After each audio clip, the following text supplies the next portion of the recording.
नमस्तुभ्यम। आपके अपने YouTube channel तुभ्यम की टू सक्सेस में मैं मृदुत्पल नीलवर गुप्ता एक बार फिर से आपका हार्दिक अभिनंदन करता हूं। फ्रेंड्स, अपने वादे के मुताबिक मैं फिर से हाजिर हूं आपके बीच लेकर के अप्रैल 3rd वीक के करंट अफेयर। और आप देख सकते हैं कि हम इसमें जो है टॉप 30 क्वेश्चंस को डिस्कस करेंगे फ्रॉम 15 अप्रैल टू 21 अप्रैल। और ये पार्ट 1 है और इसमें हम लोग केवल 15 क्वेश्चन डिस्कस करेंगे, बाकी के 15 क्वेश्चन आपको पार्ट 2 में प्रोवाइड किए जाएंगे। तो फ्रेंड्स, चलते हैं अपने पहले सवाल पर। पहला सवाल है बहुत ही अच्छा, निम्न में सही सुमेलित नहीं है। 4 ऑप्शन आपको दिया गया है। Cobot robotics Jharkhand, pool testing Uttar Pradesh, CG Haat Chhattisgarh, Padhai Tuhar दुआर बिहार। सही उत्तर है इसका ऑप्शन नंबर डी, पढ़ाई तुहर दुआर, जो कि बिहार से जोड़ा गया है। और यही ऑप्शन नंबर डी सही सुमेलित नहीं है। बाकी के option number A B C जो हैं वो सही सुमेलित हैं। और ये पढ़ाई तुहर दुआर जो है अगर बिहार से सुमेलित नहीं हो रहा है तो आप सोच रहे होंगे कि यह किससे संबंधित होगा। तो मैं आपको बता दूं कि पढ़ाई तुहर दुआर ई लर्निंग पोर्टल है और इसको ऑनलाइन शिक्षा के लिए छत्तीसगढ़ सरकार ने लॉन्च किया है। तो ऑप्शन नंबर डी में पढ़ाई तुहर दुआर के सामने छत्तीसगढ़ लिखा होता तो वह सुमेलित होता, तो यहाँ बिहार लिखा है तो इसलिए ये गलत है। साथ ही बाकी ऑप्शंस पर अगर आप डिस्कस करें तो हमें लगता है पहला लिखा है कोबोट रोबोटिक्स, इसको झारखंड सरकार द्वारा ही लॉन्च किया गया है। और ये कोविड-19 मरीजों को भोजन और दवाइयाँ देने के लिए इस रोबोट का इस्तेमाल किया जा रहा है। साथ ही पूल टेस्टिंग जो कि उत्तर प्रदेश में किया जा रहा है। और पूल टेस्टिंग है क्या कि पूल टेस्टिंग में कई लोगों का सैंपल एक ही साथ एक ही ट्यूब में टेस्ट किया जा सकता है। पूल टेस्टिंग के द्वारा जो है कोविड-19 से संक्रमित लोगों की जांच करने में बहुत ज़्यादा तेजी आई है। तो पूल टेस्टिंग का संबंध उत्तर प्रदेश से है। ऑप्शन नंबर सी की बात करें तो ऑप्शन नंबर सी जो है वो छत्तीसगढ़ राज्य सरकार ने सी घाट वेबसाइट शुरू की है। और ये इस वेबसाइट का उद्देश्य क्या है तो लॉकडाउन के दौरान फलों और सब्जियों की होम डिलीवरी के लिए सरकार ने, छत्तीसगढ़ सरकार ने सी घाट भी आप पढ़ सकते हैं और सीजी हाट भी पढ़ सकते हैं। एक्चुअली सीजी हाट को आप ऐसे समझ सकते हैं, सी फॉर छत्तीस, जी फॉर गढ़, तो छत्तीसगढ़। और हाट, हाट मतलब बाजार। तो आप अच्छे से सीजी हाट पढ़ें या सी घाट पढ़ें, हमें लगता है आप इससे अंदाजा लगा लेंगे कि इसका संबंध कैसे होगा, किससे होगा। तो लॉकडाउन के दौरान, हाट माने बाजार, तो बाजार के फलों और सब्जियों की होम डिलीवरी लॉकडाउन के दौरान आसानी से की जा सके, इसके लिए इसे छत्तीसगढ़ सरकार ने शुरू किया है। हाल ही में झारखंड सरकार ने एक और ऐप लॉन्च किया था, आपको मैंने पिछले वीडियो में बताया भी था, प्रज्ञाम ऐप। और प्रज्ञाम ऐप का कार्य क्या था, ये कार्य भी है बहुत इंपॉर्टेंट है आपके एग्जाम के लिए, उसे भी आपको याद रखना है। इसका कार्य था कि आवश्यक सेवाओं के वितरण से जुड़े हुए लोगों को आसानी से ई पास जारी हो सके, इसके लिए झारखंड सरकार ने प्रज्ञाम ऐप को लॉन्च किया था। और उत्तर प्रदेश सरकार ने भी एक हाल ही में जियो टैग किचन की शुरुआत की है, आपको मालूम होगा। इसके लिए उसने गूगल कंपनी का जो है सहायता भी लिया है। तो आपको ये दोनों ही चीजें एक्स्ट्रा अलग से याद रखनी है। बढ़ते हैं अगले क्वेश्चन पर। अगला क्वेश्चन है, भारत के लिए किस राष्ट्रीय उद्यान में जानवरों के लिए देश की पहली संगरोध सुविधा स्थापित की गई है। 4 ऑप्शन दिया गया है। बेतला राष्ट्रीय उद्यान, जिम कॉर्बेट राष्ट्रीय उद्यान, बांदीपुर राष्ट्रीय उद्यान और भीतरकनिका राष्ट्रीय उद्यान। तो फ्रेंड्स, इसका सही उत्तर होगा option number B, Jim Corbett राष्ट्रीय उद्यान। तो अर्थात भारत के जो जिम कॉर्बेट राष्ट्रीय उद्यान है, उस उद्यान में जानवरों के लिए देश की पहला है इसलिए इंपॉर्टेंट है, पहली संगरोध सुविधा। बहुत लोग सोच रहे होंगे संगरोध सुविधा क्या होता है। संगरोध का अंग्रेजी में अगर रूपांतरण करें तो इसका मतलब हो गया क्वारंटाइन, यानी क्वारंटाइन फैसिलिटी जो आपको दे रही है वो देने वाला भारत का पहला राष्ट्रीय उद्यान कौन बन गया, तो जिम कॉर्बेट राष्ट्रीय उद्यान, जो कि एक टाइगर रिजर्व है और आप यहाँ फोटो में भी देख सकते हैं। और इसी उद्यान में जो है पहली संगरोध सुविधा अर्थात जानवरों को भी क्वारंटाइन रहने की सुविधा प्रोवाइड की गई है। और जिम कॉर्बेट राष्ट्रीय उद्यान आपके जीके के भी दृष्टिकोण से बहुत इंपॉर्टेंट है, क्योंकि ये भारत का सबसे पुराना राष्ट्रीय उद्यान है। एक्चुअली में इस जिम कॉर्बेट राष्ट्रीय उद्यान का पहले दूसरा नाम था, पुराना नाम इसका क्या है, हैली नेशनल पार्क। बाद में इसका नाम बदल दिया गया, जिम कॉर्बेट के नाम पर इसका नाम रखा गया जिम कॉर्बेट राष्ट्रीय उद्यान। और ये स्थित कहाँ है, तो यह उत्तराखंड के पौड़ी गढ़वाल क्षेत्र में स्थित है। बढ़ते हैं अगले सवाल पर। हाल ही में किसके द्वारा जीरो कॉन्टैक्ट जांच के लिए चरक नामक मोबाइल डॉक्टर बूथ बनाया गया है। 4 ऑप्शन आपके सामने हैं। आईआईटी मद्रास, डीआरडीओ, भारतीय रेलवे, आईआईटी रुड़की। इसका सही उत्तर होगा भारतीय रेलवे। मतलब कि भारतीय रेलवे के द्वारा जीरो कॉन्टैक्ट जांच, जीरो कॉन्टैक्ट मतलब क्या आप समझ सकते होंगे। जीरो कॉन्टैक्ट मतलब हो गया कि बिना छुए ही, यानी कि ये जो चरक नाम का मोबाइल डॉक्टर बूथ बनाया गया है वो जीरो कॉन्टैक्ट जांच के लिए बनाया गया। इसका मतलब इस सिस्टम के द्वारा डॉक्टर बिना छुए ही मरीजों की जांच कर सकेंगे। और इसका विकसित किसने किया है? तो भारतीय रेलवे ने विकसित किया है। फ्रेंड्स, आपको पता होगा कि लॉकडाउन के जो दौरान हम लोग देख रहे हैं, कोरोना से संक्रमित जितने भी लोग हैं, उनकी जांच या उनके इलाज के दौरान डॉक्टरों को उनके कांटेक्ट में नहीं आना है, ताकि वो भी संक्रमण के शिकार न हो जाएं। इसके लिए अलग अलग लोगों के द्वारा विकसित किए जा रहे हैं। तो इसी में भारतीय रेलवे ने भी आपके लिए चरक नामक मोबाइल डॉक्टर बूथ बनाया है। और हाल ही में भारतीय रेलवे एक बार और प्रचलन में था, वो क्या था कि भारतीय रेलवे ने जीवन नामक एक सस्ता वेंटिलेटर विकसित किया था। वेंटिलेटर की आवश्यकता होती है सबसे ज़्यादा इस कोरोना के लिए, कोरोना वायरस से लड़ने के लिए वेंटिलेटर की सबसे ज़्यादा आवश्यकता है, और वो सबसे कम लागत का हो, सस्ता हो, तो बहुत से लोगों ने विकसित किया है। और यहाँ भारतीय रेलवे की बात है तो मैंने आपको उसको करंट से जोड़ते हुए बताया कि जीवन नाम का एक सस्ता वेंटिलेटर भारतीय रेलवे ने विकसित किया था। और किसने बनाया था ये भी आपको याद रखना है। तो कपूरथला रेल डिब्बा कारखाना द्वारा यह जीवन नामक सस्ता वेंटिलेटर विकसित किया गया है। बढ़ते हैं अगले सवाल पर। अगला सवाल फिर से वैसा ही, निम्न में सही सुमेलित नहीं है। विश्व कला दिवस 15 अप्रैल, विश्व हीमोफीलिया दिवस 17 अप्रैल, विश्व धरोहर दिवस 18 अप्रैल और विश्व यकृत दिवस 20 अप्रैल। तो आपको समझ में आ रहा होगा कि ऑप्शन नंबर ए, बी, सी ये तीनों ही सुमेलित हैं, मगर ऑप्शन नंबर डी विश्व यकृत दिवस यह 20 अप्रैल को नहीं मनाया जाता है और इसलिए यह सुमेलित नहीं है। यकृत दिवस आप समझ सकते हैं, लीवर को अंग्रेजी इसकी होगी, यकृत की अंग्रेजी लीवर, और आप यहाँ फोटो में देख भी सकते हैं। यकृत आपके शरीर की सबसे बड़ी ग्रंथि होती है और यह भोजन को पचाने में बहुत ही महत्वपूर्ण भूमिका अदा करती है। और यही जो लीवर है वो आपके शेष बॉडी में एमिनो एसिड्स के डिस्ट्रीब्यूशन को रेगुलेट करता है। आप पिक्चर में भी लीवर को देख सकते होंगे, बहुत ही स्पष्ट पिक्चर आपको दिखाया जा रहा है यहाँ पर। और आपको ये पता चला कि विश्व यकृत दिवस 20 अप्रैल को नहीं मनाया जाता है। तो कब मनाया जाता है, आइए यहाँ देखते हैं। अप्रैल माह के प्रमुख दिवसों पर थोड़ा सा नजर डालें, और ये स्पेशली थर्ड वीक के हैं इंपॉर्टेंट डेज। तो इसमें पहला है आपका विश्व कला दिवस, और ये मनाया जाता है 15 अप्रैल को। क्यों 15 अप्रैल को? तो उसका रीजन उसके नीचे दिया गया है कि 15 अप्रैल 1452, 14 शताब्दी की बात हो रही है, 15 अप्रैल 1452 को महान चित्रकार लियोनार्डो दा विंची का जन्म हुआ था, और इन्हीं की जयंती के रूप में विश्व कला दिवस 15 अप्रैल को हर वर्ष मनाया जाता है। साथ ही आपको ये भी याद रखना है कि 15 अप्रैल को हिमाचल दिवस भी मनाया जाता है।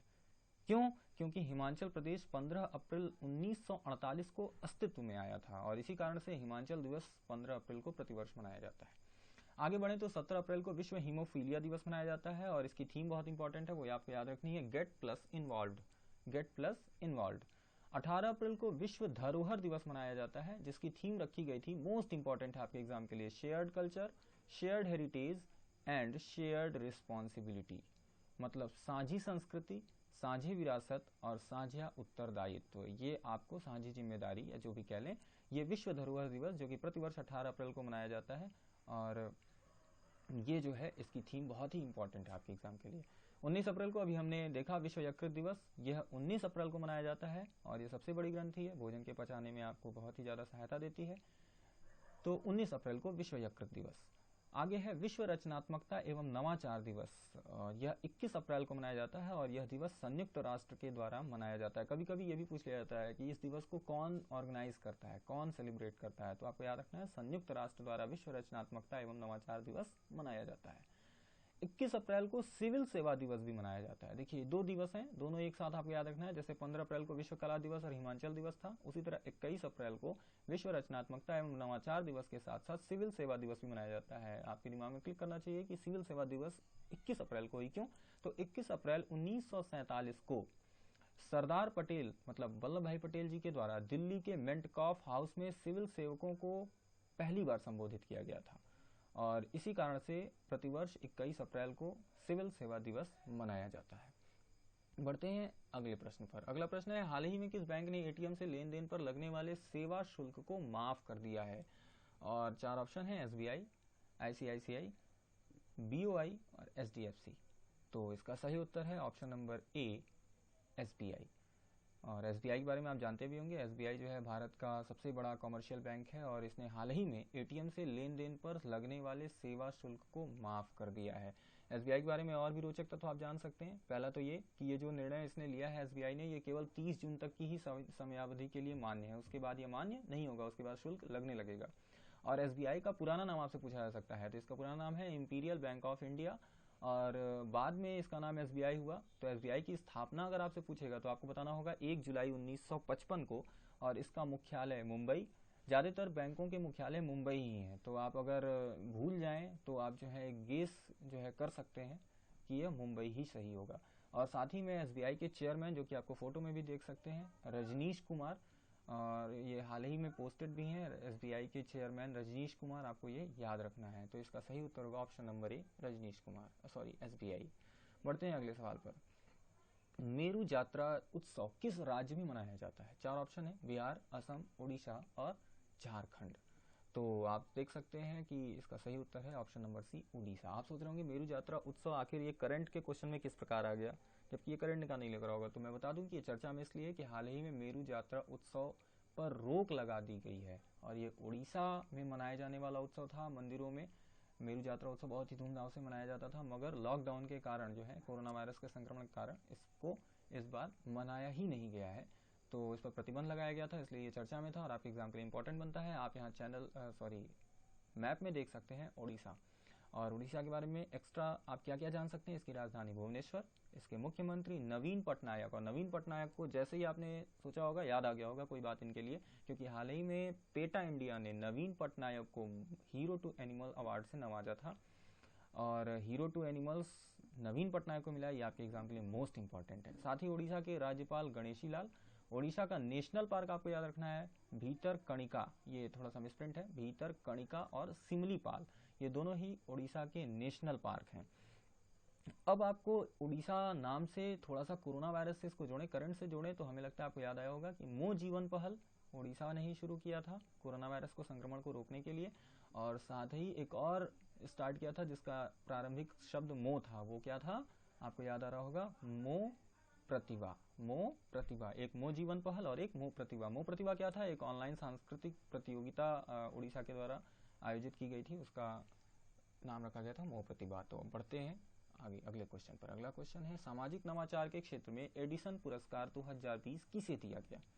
बहुत ही important question. 4 option, We Care, D Light, Next Gen और टाटा पावर। तो इसका सही उत्तर है option number D, Tata Power, और इसे ही सामाजिक नवाचार के क्षेत्र में एडिसन पुरस्कार दिया गया है। 2020 है, तो इम्पोर्टेंट है आपके एग्जाम के लिए कि एडिसन पुरस्कार 2020 टाटा पावर को दिया गया है। और टाटा पावर क्या है? तो टाटा पावर भारत की सबसे बड़ी एकीकृत बिजली कंपनी है, और इसके मालिक तो आप जानते ही होंगे, रतन टाटा, आप यहाँ फोटो में भी देख सकते हैं। अब आप सोच रहे होंगे ये टाटा पावर को एडिसन पुरस्कार 2020 दिया क्यों गया? तो ये आपके लिए मोस्ट इंपॉर्टेंट है, क्योंकि यह पुरस्कार switch off to switch on अभियान के लिए दिया गया है।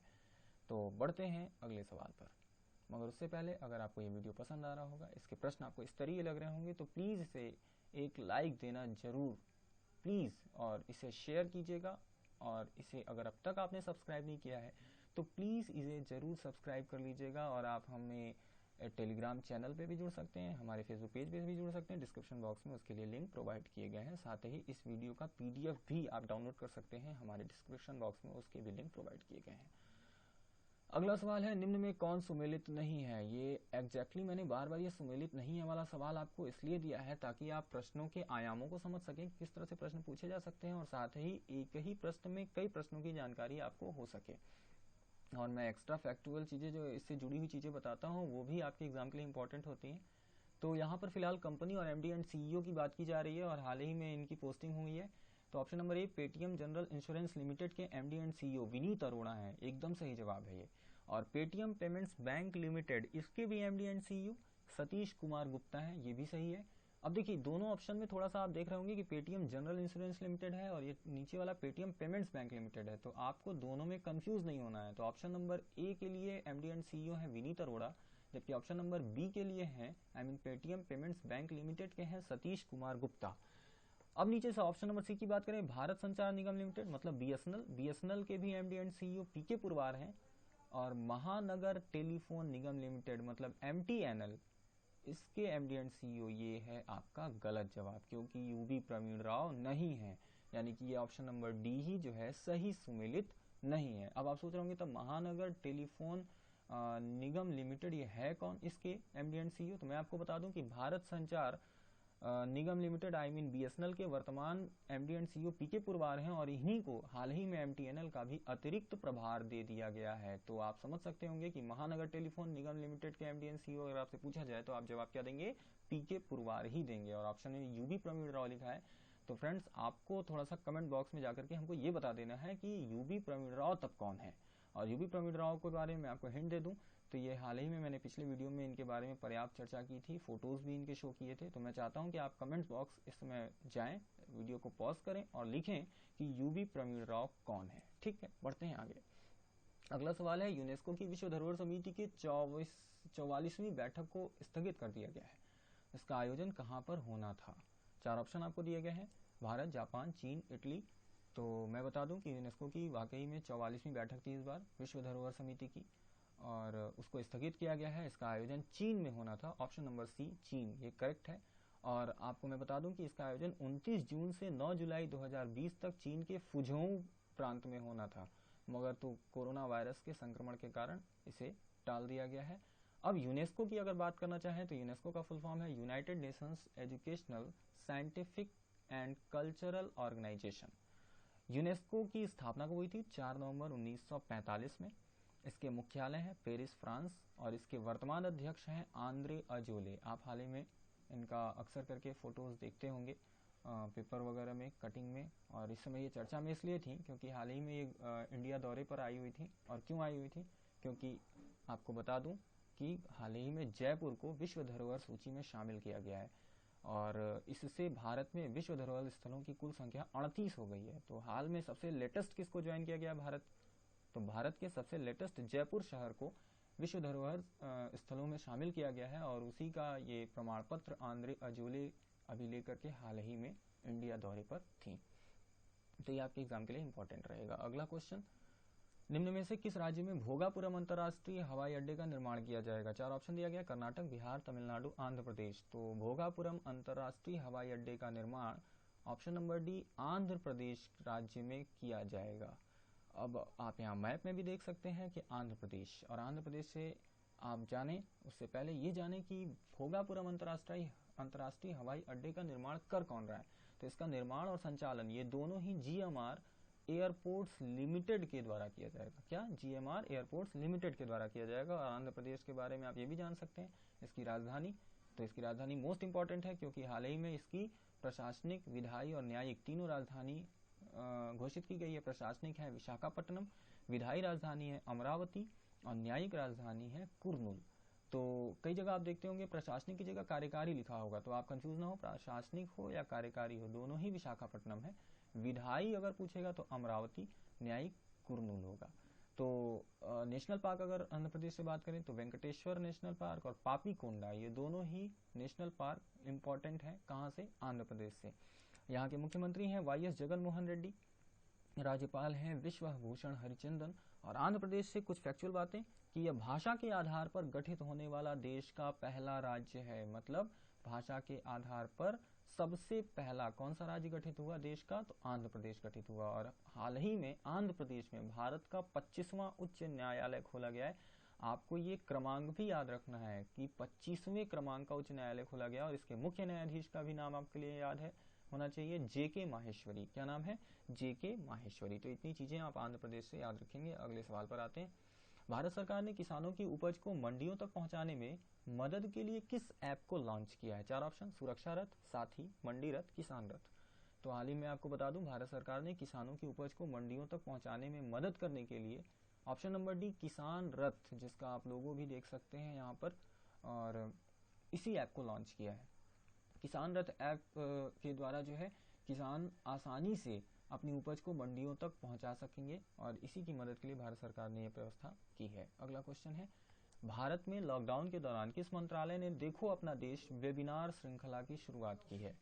ऑप्शन है आपके पर्यटन मंत्रालय, संस्कृति मंत्रालय, खेल मंत्रालय, ग्रामीण विकास मंत्रालय। तो इसका सही जवाब आप ऑप्शन देख के भी पकड़ सकते हैं क्योंकि क्वेश्चन लिखा है देखो अपना देश। अपना देश कैसे आप देखेंगे? घूम के देखेंगे, और घूम के देखेंगे तो घूमने का मतलब होगा पर्यटन। इसका मतलब इसका सही उत्तर होगा ऑप्शन नंबर ए, पर्यटन मंत्रालय ने ही लॉकडाउन के दौरान देखो अपना देश वेबिनार श्रृंखला की शुरुआत की है।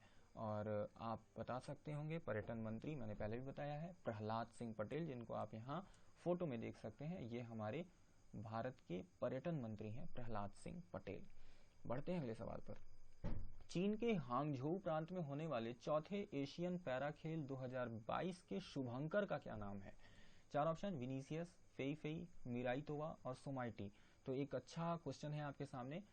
हाल ही में आपको यहाँ से दो चीज़ें जानकारी हो रही हैं कि चीन के हांगझोउ प्रांत में विश्व का चौथा एशियन पैरा खेल 2022 आयोजित होगा। तो आपको ये सारी चीज़ें याद रखनी है, हांगझोउ चीन, और कौन सा संस्करण है तो चौथा, और एशियन पैरा खेल 2020।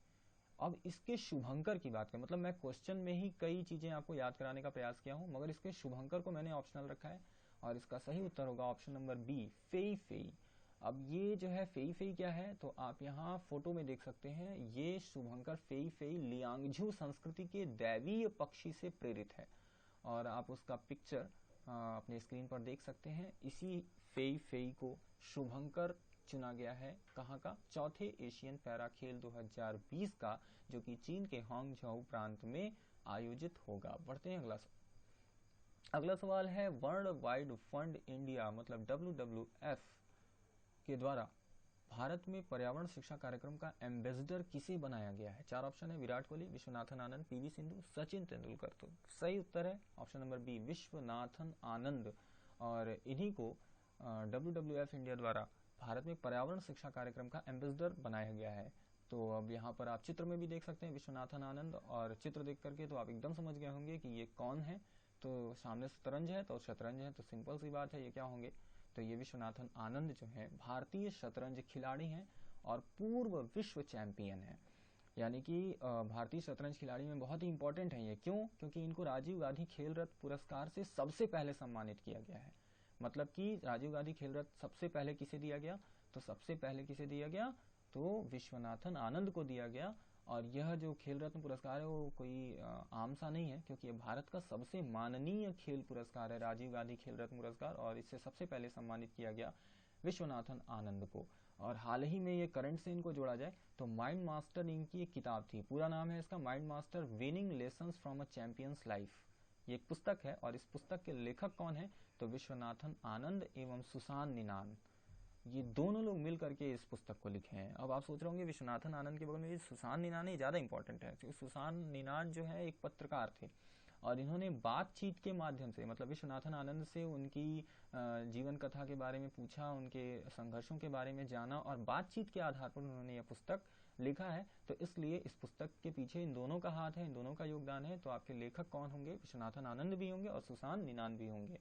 तो ये बहुत इंपॉर्टेंट है। और ये किसके जीवन पर आधारित है, ये भी पूछा जा सकता है। तो माइंड मास्टर जो किताब है विश्वनाथन आनंद के जीवन पर आधारित है, और इसमें इन्हें नीचे से मतलब इनके सारे संघर्षों को भी दिखाया गया है, और चेस के बारे में भी ढेर सारी जानकारियाँ इस पुस्तक में दी गई हैं। बढ़ते हैं अगले सवाल पर। कोरोना महामारी के बीच दक्षिण कोरिया में हुए राष्ट्रपति चुनाव को किसने जीता है। चार ऑप्शन, मून जे इन, बान की मून, पार्क ग्यून हे और थाई योंग हो। सही उत्तर है मून जे इन। बहुत ही अच्छा सवाल है ये, और एकदम करंट में ही कोरोना महामारी के बीच ही दक्षिण कोरिया में राष्ट्रपति चुनाव हुआ था, और उस राष्ट्रपति चुनाव को किसने जीत लिया है, तो दूसरी बार मून जे इन को आप जो फोटो में देख सकते हैं, मून जे इन, और इन्होंने दूसरी बार ये चुनाव जीता है। मतलब कि पिछली बार भी यही राष्ट्रपति थे और इस बार भी ये जीत गए हैं, तो इस बार भी यही राष्ट्रपति हैं। चार, इसके अलावा दक्षिण कोरिया की बात है तो दक्षिण कोरिया की राजधानी याद रखनी है आपको, सियोल। दक्षिण कोरिया के राष्ट्रपति यही मून जे इन दूसरी बार बने हैं, और दक्षिण कोरिया की मुद्रा क्या है, तो वान दक्षिण कोरिया की मुद्रा है। और दक्षिण कोरिया को करंट से जोड़ें तो एक क्वेश्चन और भी आप याद रख सकते हैं, बहुत ही इंपॉर्टेंट है, कि 5G सेवा शुरू करने वाला सबसे पहला देश विश्व का कौन बना, तो दक्षिण कोरिया बना। हालांकि 5G सेवा शुरू करने वाले अगर व्यवस्था में देखा जाए तो होड़ जो है अमेरिका की लगी थी, चीन की थी और इनकी भी थी, दक्षिण कोरिया की। मगर ये दक्षिण कोरिया जो है अमेरिका से 2 घंटे पहले ही इस व्यवस्था को अपने वहाँ शुरू कर दिया, और इस प्रकार ये 5G सेवा शुरू करने वाला सबसे पहला देश बना। और इनकी निर्धारित तिथि जो थी, उस निर्धारित तिथि से ये पहले ही इस सेवा को शुरू कर दिया, और इस प्रकार अमेरिका जो है इनसे पिछड़ गया, 2 घंटे से अमेरिका इनसे पिछड़ गया। तो ये था हमारा 15वां सवाल, जो कि आखिरी था। और अब हम चलते हैं प्रश्न त्रिवेणी, पिछले प्रश्न त्रिवेणी पर, जो आपके पिछले वीडियो में दिए गए थे, और उसका सही क्या क्या जवाब है वो आपके सामने कलर चेंज करके लिखे गए हैं। सैनिटाइजर टनल स्थापित करने वाला देश का पहला railway station Ahmedabad railway station. बहुत से लोगों ने सही उत्तर दिया। क्वेश्चन नंबर 2, भौतिकी क्षेत्र में 2019 का नोबेल पुरस्कार किसे दिया गया है, तो उपर्युक्त सभी जेम्स पॉवेल्स, मिशेल मेयर और डीडीए क्लोज, इन तीनों को दिया गया। क्वेश्चन नंबर 3, विदेश मंत्रालय ने नए प्रवक्ता के रूप में अनुराग श्रीवास्तव को नियुक्त किया है और ये निम्न में किसका स्थान लिए हैं? तो मैं आपको बताया था ये रवीश कुमार का स्थान लिए हैं। मैं आपको बताया हूँ कि प्रश्न त्रिवेणी की हमारी खासियत है कि इसमें जो प्रश्न दिए जाते हैं वो पिछले वीडियो से ही संबंधित होते हैं। अगर पिछला वीडियो आपने बहुत ही ध्यान से देखा है तो हमें लगता है आप तत्काल इसका जवाब दे सकते हैं। तो मैं आपसे बार बार रिक्वेस्ट करता हूं कि आप हमारे वीडियो से लगातार जुड़े रहें और पिछला वीडियो देखने के बाद ही अगला वीडियो देखें ताकि आप प्रश्न त्रिवेणी कार्यक्रम में सजीव रूप से भाग ले सकें। तो आज का प्रश्न त्रिवेणी कार्यक्रम आपके सामने। पहला क्वेश्चन है, हाल ही में 1 अप्रैल 2020 को आरबीआई का स्थापना दिवस मनाया गया। आपको ये क्रमांक बताना है कि कौन सा स्थापना दिवस मनाया गया, 83वां, 84वां, 50वां, 86वां। क्वेश्चन नंबर 2 है, भारत का पहला कीट संग्रहालय स्थित है। 4 ऑप्शन आपको दिए गए हैं। क्वेश्चन नंबर 3, विश्व की सबसे बुजुर्ग महिला का खिताब किसे दिया गया है, और इसके भी लिए 4 ऑप्शन दिए गए हैं। और मैं आपको बताता चलूँ ये तीनों सवाल हमारे पिछले वीडियो से रिलेटेड हैं। अगर आप लगातार हमारे वीडियो से जुड़े हुए हैं तो निश्चित रूप से इन तीनों सवालों का जवाब आप यूं चुटकी में दे सकते हैं। तो प्लीज़ वीडियो को पॉज करें और एग्जिट होने से पहले प्लीज़ हमारे कमेंट बॉक्स में जाएं, अपना सुझाव दें और साथ ही इस प्रश्न त्रिवेणी कार्यक्रम में पूछे गए सवाल का उत्तर अवश्य लिखें। और जितना आ रहा होगा वो सब कुछ आप इसके बारे में लिखें ताकि जो चीज़ें आप लिख देते हैं मुझे लगता है वो आपके मस्तिष्क में स्थायी हो जाती हैं और यह आपके लिए बेनिफिशियल होता है। तो ये था आज का हमारा टॉप 30 में से पार्ट 1, जिसमें केवल 15 प्रश्नों पर डिस्कस किया गया है। बहुत जल्द हम पार्ट 2 लेकर के आएंगे और तब तक के लिए नमामि तुभ्यम, नमस्तुभ्यम। हमारे वीडियो को लाइक करें, शेयर करें और प्लीज़ सब्सक्राइब करें। Thanks for watching.